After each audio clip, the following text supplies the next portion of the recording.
Well, the leader of the main opposition party, Citizens Coalition for Change in Zimbabwe, Nelson Chamisa, says his party maintains the position of rejecting the election results. Chamisa spoke to SABC International news editor Sophie Mokoena, and he says that they will continue to seek recourse as their members are fully convinced the elections were not free and fair. The election was fundamentally flawed. The election was and is a fraud and a sham. And for that reason, any outcome out of this process that is disputed is a disputed outcome. We did not sign our forms.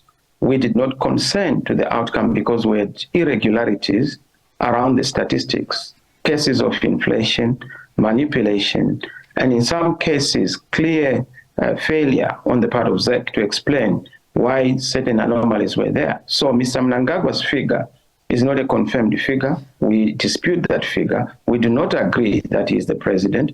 We won in the election free and out of any encumbrance. And of course, we had an unfree and an unfair election. And you are aware that we have made this position very clear.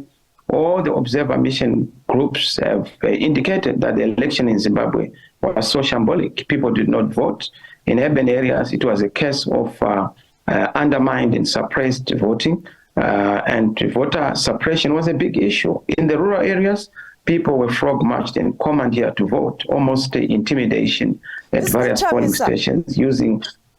Is it not too little too late? Well, you can say that President Mnangagwa is in the office. For you, yes. But for the people of Zimbabwe, they chose a leader, and they want to see that leader whom they chose declared. And they want to make sure that in as much as they chose the leader in a very complex environment, a suppressed environment, they would want a way of reversing or dealing with that environment so that we are able to see the punctuation of the will of the people. As far as we are concerned as the people of Zimbabwe, you can tell there was no celebration across the whole country. People are very clear. They know what they voted for. They know what they want. Mr. Mnangagwa can declare himself 1,000,000 times as president, but as far as we are concerned, he is not our president or people's president. ZEC declared, but not Zimbabwe elected. 3 heads of state and representatives from different countries were present at the inauguration, a clear indication that they've accepted the results. Your councillors took oath of office today in Bulawayo. Well, look, the issue of being sworn in has nothing to do with the credibility of the election. The bottom line in the fundamental position is that it is a flawed election. We rejected the outcome of that election, and we would want the elections in Zimbabwe to be finally dealt with so that we do not have disputes and contestations, election in, election out. And for that to happen, we need a political arrangement, a political agreement on the reforms, institutional reforms, electoral reforms, constitutional reforms. And to some extent, these reforms have to speak to institutions that are going to superintend the issue of elections in Zimbabwe going forward. But as for now, we have said we do not accept that Mr. Mnangagwa is the legitimate president of Zimbabwe. It is within our right, and we have already indicated to ZEC. That's why we did not sign, and that's why we have not agreed. So it's a disputed outcome. It doesn't matter how many people come to the inauguration. It's a sham inauguration out of a sham election, and it remains so. But you didn't push for the reforms before the elections, because many people were saying that without reforms, you are going to have a problem as a country. We did push for reforms. You are aware that we shouted our voices hoarse. We even knocked at SADC's doors to try and have reforms. That has not been possible. But we are aware that ours is a struggle.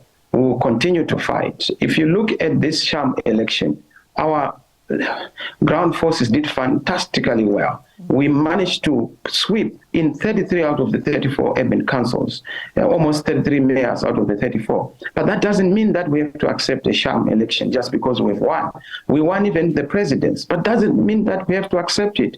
We won at parliamentary level, all the urban areas and in the rural areas in Matabeleland, but doesn't mean that we have to accept, because certain issues were not followed, processes were not followed, and we continue to say this election cannot stand. It must be reversed in terms of the way the people voted. And that is our position. That position is backed by the observer mission groups in terms of what they observed on the ground. To call it an election is actually a misnomer. It was coercion, intimidation, manipulation, in some cases inflation, outright a criminal act.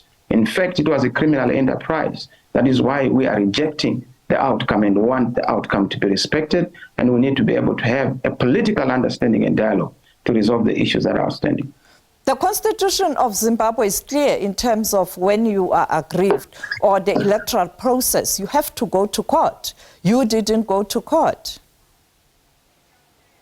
Well, there's no need for us to go to the court. The SADC is a court. The court of public opinion has already made a determination that this election is a sham. There's no need for us to waste time by plowing the same field twice.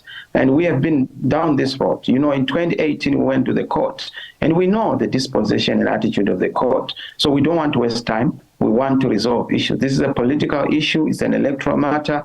And there are remedies beyond just wasting time through going round and round in circles. We need to resolve this issue, and there has to be a political will, and political will shall be there. We have a million options to pursue to make sure that the issue of elections in Zimbabwe is resolved. Zimbabweans want change.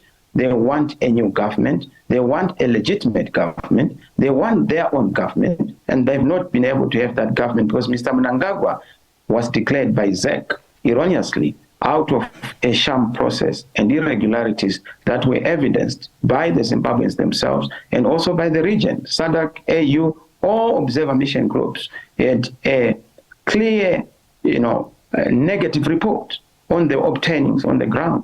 And you witnessed it, journalists did, we witnessed it as a people. And we are all agreed, there's no debate about that. The issue is, what do we do with this kind of an illegitimate outcome? What are you going to do? What are you going to do? Where to from here? Well, of course, we are engaging Zimbabweans. Zimbabweans are very clear. They understand where we are going. We are very clear that we will make sure that we express ourselves peacefully, constitutionally, until there is a legitimate government in this country. As we speak, there is no legitimate government in Zimbabwe. There's a disputed and a self-declared, through ZEC, president, and that must be corrected. Otherwise, this country cannot move because there is an illegitimate government.